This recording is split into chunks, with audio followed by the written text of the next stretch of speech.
بسم الله الرحمن الرحيم الحمد لله رب العالمين والصلاة والسلام على المبعوث رحمة للعالمين نبينا محمد وعلى آله وصحبه ومن تبعهم بإحسان إلى يوم الدين أما بعد.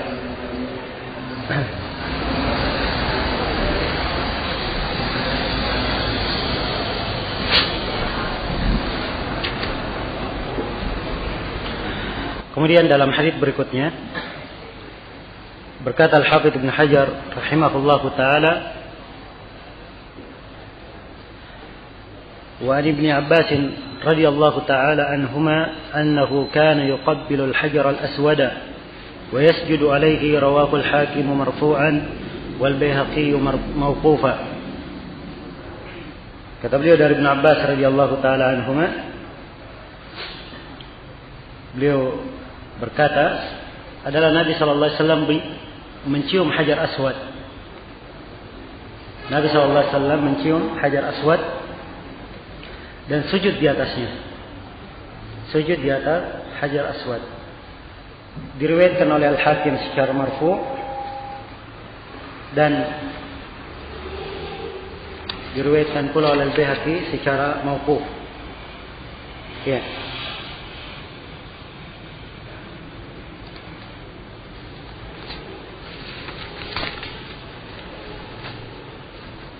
Adapun riwayat Al-Hakim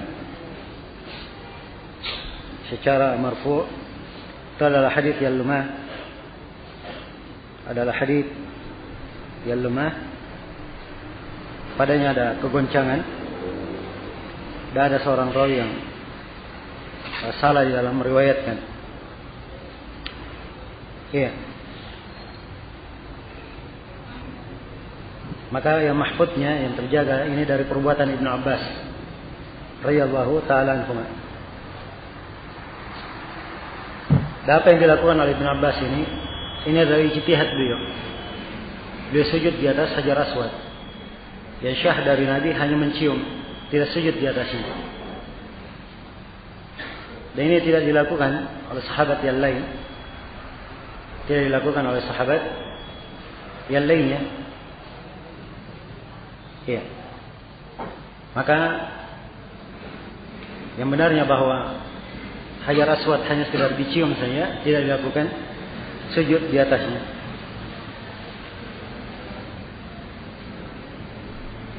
Iya. Tapi kalau misalnya ada yang sujud di atasnya, tidak boleh dikatakan dia berbuat bid'ah. Sebab Ibnu Abbas radhiyallahu taala anhu melakukannya. Dan juga tidak kita katakan sunnah, sebab khulafa ar-rasyidin tidak ada yang melakukan hal tersebut, juga sahabat-sahabat yang lainnya. Iya. Kata beliau rahimahullah dalam hadis berikutnya, wa annahu qala amarahum an-nabiy sallallahu alaihi wasallam ay yarmulu thalathat ashwaq wa yamshu arba'an ma baina ar-ruknayn muttafaqun alaih.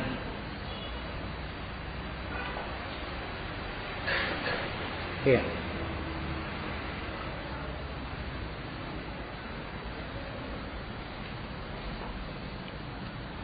Kata beliau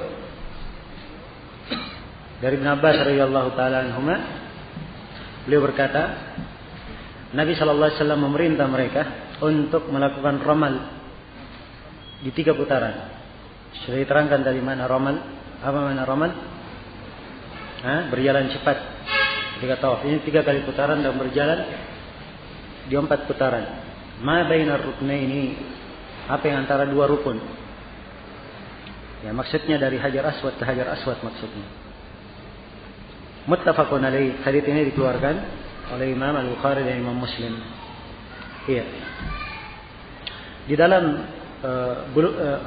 Subulus Salam karya Sunani ada dimasukkan satu konteks hadis, tidak dimasukkan di sini, dicetakan yang kita pegang. Di Subulus Salam ada tambahan satu hadis. Disebutkan di situ wa Ibnu Umar radhiyallahu taala anhuma annahu kana idza tafa bil baiti at-tawaf al-awwal khabba 3 wa masha 4. Wa fi riwayatin ra'aitu Rasulullah sallallahu alaihi wasallam idza tafa fil hajj wal umrah awwal ma yaqdum fa innahu yatufu 3 atwafin bil baiti wa yamshi 4. Muttafaqun alaihima.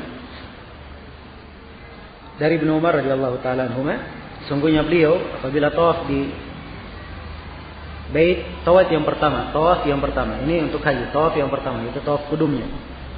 Beliau khabba salatan. Khabba itu sama artinya romal. Berjalan cepat 3. Wa masya arba'an. Dan beliau berjalan 4 putaran. Ya. Wa fi riwayatin ra'aitu Rasulullah sallallahu alaihi wasallam, dalam sebuah riwayat saya melihat Rasulullah apabila beliau tawaf di haji dan umrah, awal beliau datang. Jadi ini tawaf apa? Tawaf kudum. Fa innahu yatufu thalathata atwaf. Maka beliau tawaf 3 kali tawaf di bait, di Ka'bah, dan berjalan 3 kali putaran. Beliau tawaf 3 kali putaran. Ya. Dengan berjalan cepat, dan beliau berjalan biasa sebanyak 4 kali putaran. Ini riwayat Bukhari Muslim. Riwayat Imam Bukhari Muslim, tapi di cetakan-cetakan lain tidak ada yang menyebutkannya. Jelas ya? Iya. Dan ini mungkin dimasukkan di dalam cetakan ini di Subul Salam. Sebab kalau kita lihat hadits sebelumnya pakai kalimat wa anhu, itu dari Ibnu Abbas. Hadits setelahnya juga masih wa anhu. Artinya sebenarnya haditsnya bersambung. Ya, jelas ya? Wa anhu, kemudian dalam hadits berikutnya kata beliau wa anhu radhiyallahu taala anhu annahu qala lam ara Rasulullah sallallahu alaihi wasallam yastalim minal baiti ghairar ruknaini al-yamaniyaini, rawahu Muslim. Kata beliau, saya tidak melihat Rasulullah memegang sesuatu apapun dari Ka'bah kecuali 2 rukun Yamani, rawahu Muslim. Rukun Yamani yang berada di arah selatan, dan rukun Yamani yang kedua adalah apa? Hajar Aswad. Hajar Aswad ini arahnya ke arah timur. Jelas ya? Nah, ini 2 rukun. Jadi Nabi hanya menyentuh 2. Saya sudah terangkan tadi. Begitu sampai di rukun Yamani, disentuh kalau bisa. Ya. Begitu sampai di Hajar Aswad, maka dia apa? Dicium kalau bisa. Kalau tidak bisa dia cium, dia sentuh. Ya. Atau dia memakai tongkat, pakai alat untuk menyentuhnya. Kalau tidak, dia berisyarat. Ini untuk Hajar Aswad. Baik. Kemudian dalam hadits berikutnya kata beliau, wan Umar radhiyallahu taala anhu annahu qabbala al-hajar al-aswad wa qala inni a'lamu annaka hajarun la tadur wa la tanfa' walaula anni ra'aitu Rasulullah sallallahu alaihi wasallam yuqabbiluk ma qabbaltuka, muttafaqun alaih. Dari Umar bin Khattab radhiyallahu taala anhuma, beliau berkata, atau beliau mencium Hajar Aswad, dan Umar radhiyallahu taala anhu berkata, wahai, kata beliau, sungguhnya saya mengetahui bahwa engkau adalah batu, tidak memberi bahaya dan tidak memberi manfaat. Andai kata Rasulullah sallallahu alaihi wasallam, andai kata saya tidak melihat Rasulullah sallallahu alaihi wasallam menciummu, maka saya tidak akan mencium kamu. Ini hadis dalam riwayat Bukhari dan Muslim. Jadi Umar ketika mencium Hajar Aswad, beliau berkata, saya tahu kamu batu, tidak ada manfaat dan tidak bisa memberi kecelakaan. Tapi karena Rasulullah menciummu, maka saya juga menciummu. Ya, menunjukkan bahwa ini sifatnya apa? Ibadah. Ya, batu tidak bisa memberi manfaat. Ini menunjukkan kedetailan pemahaman para sahabat. Ya, kedetailan pemahaman para sahabat dalam memahami nas-nas. Ya. Mereka paham bahwa diciumnya Hajar Aswad itu bukan karena dia punya manfaat, tapi ini karena apa? Perintah syariat. Kalaupun disiapkan pahala, sebab disebutkan pahala bagi siapa yang memegang Hajar Aswad, itu menggugurkan dosanya. Ya, siapa yang menciumnya juga disebutkan pahala untuknya. Ya. Tapi ini bukan artinya Hajar Aswad itu memberi manfaat dan membahayakan. Bisa memberi bahaya. Tidak. Manfaat dan bahaya semuanya datangnya dari siapa? Dari Allah Subhanahu wa taala. Nah. Kemudian ya. Kata penulis rahimahullahu taala, ya, dan ini kisah kejadian Umar ini, ya, ini menunjukkan bahwa agama itu bukan akal-akalan. Ya, kenapa batu dicium? Ya, ini masalahnya perintah. Dan seorang menjalankan apa yang diperintahkan kepadanya. Dan ini juga menunjukkan kedetailan para sahabat di dalam mencermati mana-mana hadis dan kepekaan mereka terhadap kandungan-kandungan tauhid. Kandungan-kandungan tauhid. Ya. Maka peka sekali Umar dalam hal ini. Saya tahu kamu batu, tidak berbahaya dan tidak bermanfaat. Iya. Dan kecemburuan terhadap tauhid di masa ini adalah hal yang jarang diketemukan di tengah kaum muslimin. Dan ini adalah tanda yang sangat tidak baik. Ya. Ciri kebaikan kaum muslimin apabila mereka punya tauhid yang benar dan punya kecemburuan terhadap tauhid. Tatkala adanya bentuk-bentuk kesyirikan yang tersebar, hal-hal yang menodai peribadatan, maka harus ada bentuk pengingkaran. Dan harus ada dakwah di jalan Allah untuk menjelaskannya. Iya. Maka ini termasuk tugas dan tanggung jawab setiap orang yang memahami tauhid dan mengetahui konsekuensi dari tauhid. Ya. Sebab tauhid bukan cukup dengan ma'rifah saja mengetahui. Dia harus mengamalkannya dan berdakwah kepadanya. Ya, berdakwah kepadanya, mengumumkannya kepada manusia. Mengumumkannya kepada manusia. Itu bagian dari konsekuensi tauhid. Ya. Kemudian kata beliau dalam hadis berikutnya, Nabi Tufail radhiyallahu taala anhu, annahu qala Ra'aitu Rasulullah sallallahu alaihi wasallam yatufu bil baiti wa yastalimu ar-rukna bimihjanin ma'ahu wa yuqabbilu al-mihjan, rawahu Muslim. Kata beliau, saya melihat Rasulullah sallallahu alaihi wasallam tawaf di Ka'bah. Beliau memegang rukun dengan tongkat. Maksudnya rukun di sini apa? Hajar Aswad.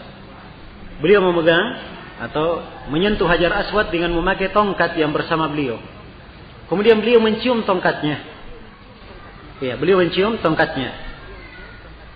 Diriwayatkan oleh Muslim. Maka ini tambahan lain.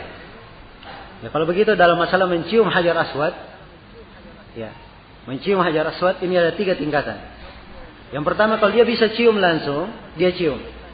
Jadi ketika dia lewat, dia baca apa? Bismillah, Allah Akbar, dia cium. Jelas? Dia baca Bismillah, Allah Akbar, dia cium. Iya. Ini yang pertama. Kalau dia tidak bisa menciumnya karena ramai padat, maka dia pegangkan tongkatnya, ya, atau dia pegang dengan tangannya, atau dia memakai alat. Dan apa yang menyentuh Hajar Aswad itu, tangannya atau tongkat atau apa saja, dia cium yang tersentuh tersebut oleh Hajar Aswad. Sambil dia membaca Bismillah, apa? Allah Akbar. Kalau dia tidak bisa menyentuhnya, maka dia berisyarat ke Hajar Aswad sambil membaca Allahu Akbar, Allah Akbar saja. Tidak ada Bismillahnya. Jelas ya? Iya. Ini yang ditunjukkan oleh riwayat ini tentang masalah rincian baca Bismillah Allahu Akbar dan Allah Akbarnya saja dengan ketentuan yang disebutkan tadi. Ini diterangkan di dalam hadis-hadis Rasulullah sallallahu alaihi wasallam yang lain. Jelas ya? Baik, itu kesimpulannya. Kemudian berikutnya kata Ibnu Hajar rahimahullahu taala, wa an Ya'la bin Umayyah radhiyallahu taala anhu annahu qala, tafa an-nabiy sallallahu alaihi wasallam muttabi'an bi burdin akhdar, rawahu al-khamsah illa an-Nasa'iyyah wa sahhahahu Tirmidzi. Ini hadis sahih. Di dalam hadis ini diterangkan bahwa Nabi tawaf muttabi'an dengan ittiba. Ya. Saya sudah sebut tadi bagaimana itu ittiba. Apa itu ittiba? Tawaf dalam keadaan terbuka bahu kanannya. Kain ihramnya dia letakkan di bawah ketiak kanannya. Kemudian lebih dari kain menutupi bahu kirinya. Ya, jadi bahu kanan kelihatan. Ini dilakukan di tawaf apa? Di tawaf kudum saja. Di seluruh manasik haji hanya dilakukan di tawaf kudum saja. Jelas ya? Dan di sini disebutkan Nabi memakai burd akhdar. Ya. Kain akhdar, hijau. Ini bisa menunjukkan boleh memakai warna hijau selain dari warna putih. Walaupun yang paling afdalnya adalah warna apa? Warna putih. Sebab Nabi sallallahu alaihi wasallam bersabda, "Albisu min thiyabikum bayad." Pakailah dari pakaian kalian yang putih. Pakailah dari pakaian kalian yang putih. Jelas? Kemudian kata beliau dalam hadis berikutnya, An Anas bin Malik radhiyallahu taala anhuma, An Anas radhiyallahu taala anhu annahu qala, kana yuhillu minna al-muhillu fala yunkaru alayhi wa yukabbiru al-mukabbiru fala yunkaru alayhi, muttafaqun alayh. Ya. Dari Anas bin Malik beliau berkata, salah seorang dari kami berihlal, tidak ada yang mengingkarinya. Kalau dikatakan dia berihlal, dia membaca labbaik Allahumma labbaik. Ya. Jelas? Dan ada yang bertakbir di tengah kami, kata Anas, tidak ada yang mengingkarinya. Hadis ini muttafaqun alaih. Ini penjelasan lain tentang keadaan orang yang melakukan ihram. Orang yang melakukan ihram hendaknya menyibukkan waktunya dengan ihlal, membaca labbaik Allahumma labbaik, atau membaca takbir, zikir yang lainnya. Ya, membaca ini maupun itu boleh saja, tidak diingkari. Sebab yang dimaksudkan adalah ia menampakkan zikir kepada Allah Subhanahu wa taala dan mengagungkan Allah Subhanahu wa taala. Ini semuanya adalah hal yang diperbolehkan. Kemudian kata beliau dalam hadis berikutnya, An Ibnu Abbas radhiyallahu taala anhu annahu qala, ba'athani Rasulullah sallallahu alaihi wasallam fi thaqal atau qala fi dha'afa min jam'in bilailin. Ya. Kata Ibnu Abbas radhiyallahu taala anhuma, Rasulullah sallallahu alaihi wasallam mengutus saya membawa as-saqal. As-saqal itu jamak dari thaqil. Ya. Thaqil itu artinya orang yang sudah sangat berat untuk melangkah, untuk jalan. Ya. Au qala fi dha'afa. Atau Ibnu Abbas berkata, saya diutus oleh Nabi bersama orang-orang yang lemah. Min jam'in, dari jam'in. Jam'in itu apa? Hah? Jam'in itu apa? Sudah lewat tadi di pembahasan hadis. Wal jam'u kulluha mauqif. Apa itu jam'in? Ya, Musdalifah. Salah satu nama lainnya Musdalifah adalah apa? Al-jam'. Ya. Jadi Ibnu Abbas diutus oleh Nabi sallallahu alaihi wasallam dari Musdalifah di malam hari membawa orang-orang yang lemah, perempuan yang lemah, anak-anak kecil. Iya. Ini hadis dibawakan di sini oleh penulis, beliau yang menjelaskan tentang masalah bermalam di Musdalifah. Karena kita terangkan bahwa bermalam di Musdalifah hukumnya apa? Wajib. Dan Nabi bermalam sampai subuh. Bermalam sampai subuh. Iya. Bagi perempuan yang lemah, boleh dia tidak bermalam. Ya. Setelah berlalu 1/2 malam, dia boleh meninggalkan apa? Musdalifah. Karena itu Ibnu Abbas mengantar para perempuan yang lemah ini, orang-orang lemah ini di malam hari. Ini yang ingin dijelaskan di sini. Baik, demikian pula dalam hadis berikutnya, kata penulis An Aisyah radhiyallahu taala annaha qalat, ista'danat Saudatu Rasulullah sallallahu alaihi wasallam lailatal Muzdalifati an tadfa'a qablahu wa kanat sabiqah ta'ni thaqilatan fa adina laha, muttafaqun alaihima. Ya. Ini dua hadis, dua-duanya riwayat Bukhari dan Muslim. Hadis Ibnu Abbas dan hadis Aisyah. Dari Aisyah beliau berkata, Sauda istri Nabi sallallahu alaihi wasallam minta izin kepada Rasulullah pada malam Musdalifah supaya jalan sebelum beliau. Dan Sauda waktu itu sakila, beliau sangat berat. Ya. Ini berat dalam artian ya, berat beliau ikut mungkin rombongan Rasulullah, atau berat dalam artian beliau sakit atau lemah. Fa'adina laha, maka Nabi mengizinkan untuk Sauda. Mengizinkan untuk Sauda. Jelas ya? Nah, hadis ini menunjukkan wajibnya bermalam di Musdalifah. Sebab kalau tidak wajib bermalam, untuk apa minta izin kepada Rasulullah?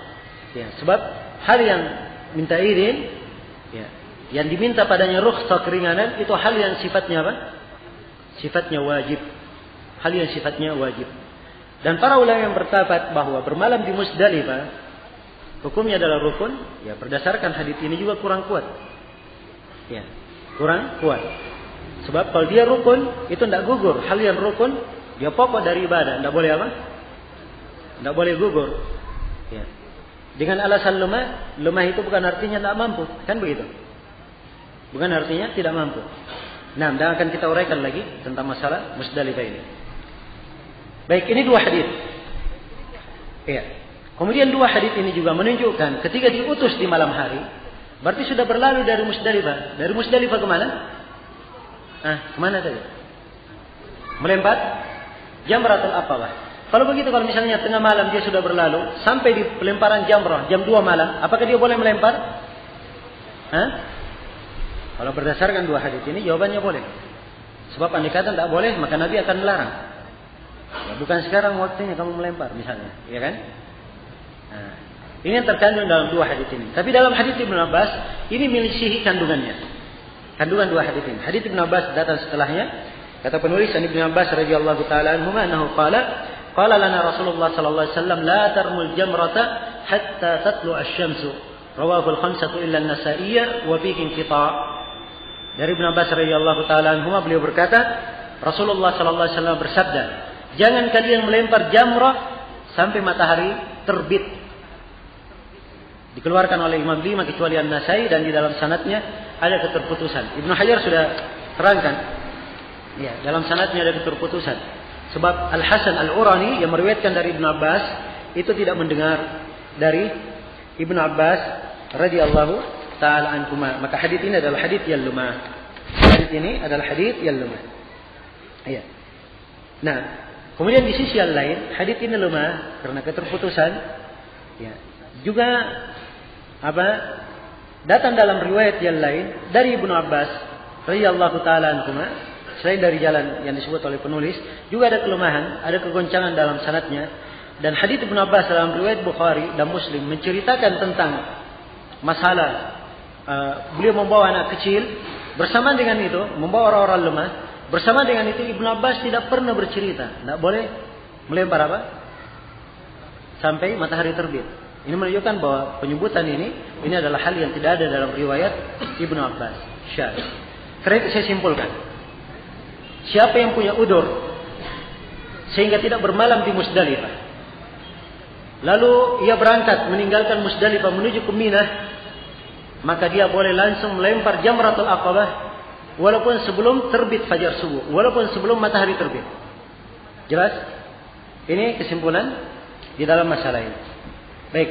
Kemudian di dalam hadis berikutnya kata penulis rahimahullahu taala, an Aisyah radhiyallahu taala annaha qalat arsala Rasulullah sallallahu alaihi wasallam bi Ummi Salamah lailatan nahr faramatil jamrata qabla al-fajr thumma madat fa afadat. Rawahu Abu Dawud wa isnaduhu ala syarti Muslim. Dari Aisyah radhiyallahu taala anha, beliau berkata, Rasulullah sallallahu alaihi wasallam mengutus atau mengirim Ummu Salamah malam an-nahr.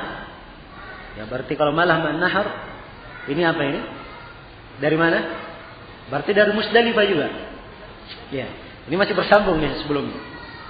Maka Ummu Salamah melempar jamrah sebelum subuh.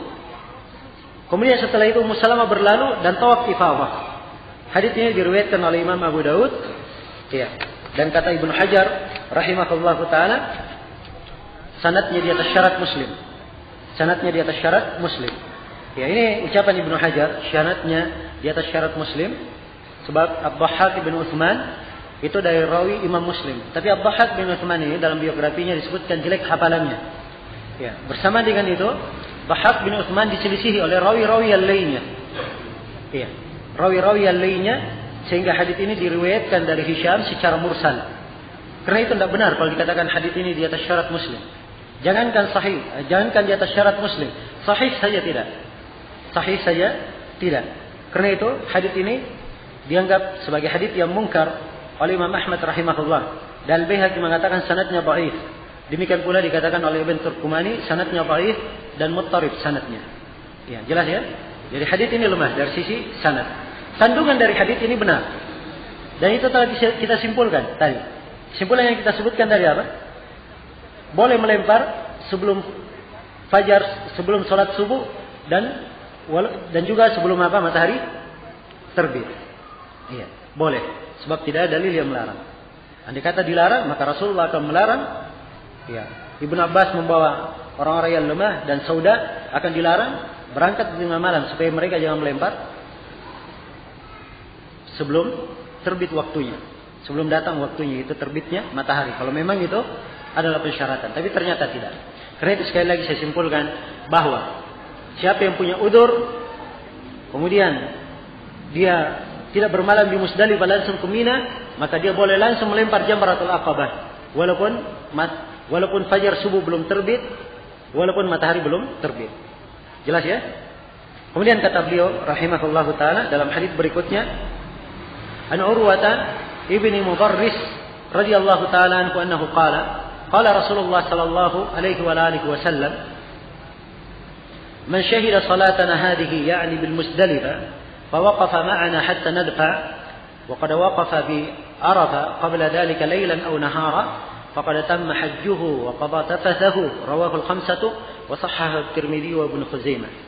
Dari Urwah bin Mudarris radhiyallahu taala anhu beliau berkata, Rasulullah sallallahu alaihi wasallam bersabda, siapa yang menyaksikan salat kami ini? Itu salat kami di mana? Di Musdalifah. Ini ucapan beliau di Musdalifah. Siapa yang menyaksikan salat kami ini di Musdalifah? Lalu dia wukuf di Musdalifah bersama kami sampai kami pergi, dan sebelumnya dia telah wukuf di Arafah siang atau malam, maka hajinya telah sempurna dan dia boleh menunaikan tafasnya. Ya, dan sudah saya terangkan ya apa makna uqudu tafathakum dalam penafsiran Ibnu Abbas. Silahkan kalian pakai pakaian kalian, silahkan kalian pakai wangi-wangian, silahkan kalian potong kuku kalian. Ya, jelas ya? Itu tafat. Uqudut tafasakum sudah berlalu. Ini hadis dikeluarkan oleh Imam 5, ya Ahmad, Abu Daud, At-Tirmidzi dan Nasai dan Ibnu Majah, dan disahihkan oleh At-Tirmidzi dan Ibnu Khuzaimah. Hadisnya sahih. Dan ini hadis adalah dalil yang menunjukkan waktu wukuf di Arafah.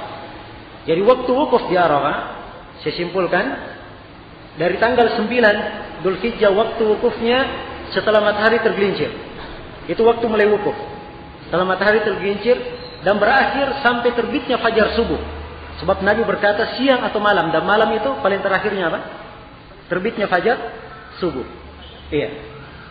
Dan saya sudah terangkan, siapa yang hadir di Arafah sebelum matahari terbenam, kewajibannya apa? Dia harus tinggal di Arafah sampai matahari terbenam. Kalau ada yang terlambat, boleh dia wukuf malam hari, malam ke-10. Ya, dia wukuf sebentar. Wukuf itu, ini maka wukuf walaupun dia diam sejenak di situ, dia sudah wukuf. Iya. Sudah wukuf. Jelas ya? Dia datang ke Arafah, berhenti sebentar, lalu berlalu, itu sudah wukuf. Itu sudah wukuf. Jelas sampai sini? Nah, sampai di dalam masalah ini, ya, kadang sebagian ahli fikih terlalu panjang ini. Andai kata misalnya di masa itu, ada burung besar menerbangkan seseorang melewati Arafah, ya, di malam ini, maka itu sudah cukup bagi dia. Sebab dia sudah apa? Sudah wukuf di Arafah. Ini dulu dibahas ya. Di buku fikih sudah ada. Ya, dan sekarang subhanallah, kalau misalnya ada orang hanya lewat pesawat saja di atas, kemudian turun, ya. Nah, jadi yang dimaksudnya dia wukuf, dia berhenti di Arafah walaupun apa? Walaupun sedikit. Iya. Kemudian yang kedua di dalam hadis ini hadis dijadikan sebagai dalil bahwa bermalam di Musdalifah adalah rukun haji. Ya. Adalah rukun apa? Rukun haji.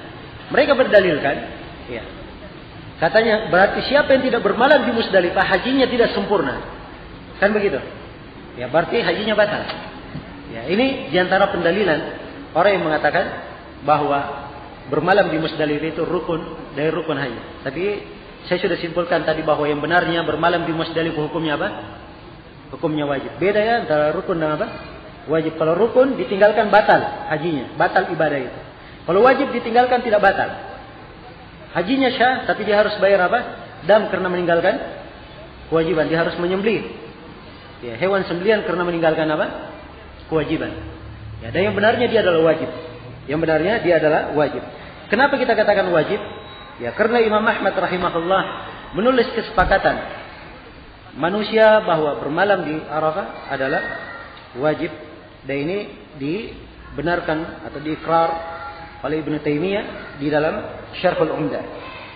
Ya, kemudian di dalam hadis ini dikatakan telah sempurna hajinya. Ini disebut dua perkara. Wukuf di Arafah dan apa? Bermalam di Musdalifah. Kalau dua ini dilakukan hajinya sempurna. Ya, bukan Musdalifah saja, dengan Arafah ikut. Kan begitu? Berarti ini tidak berkait dengan Musdalifah. Ya, kemudian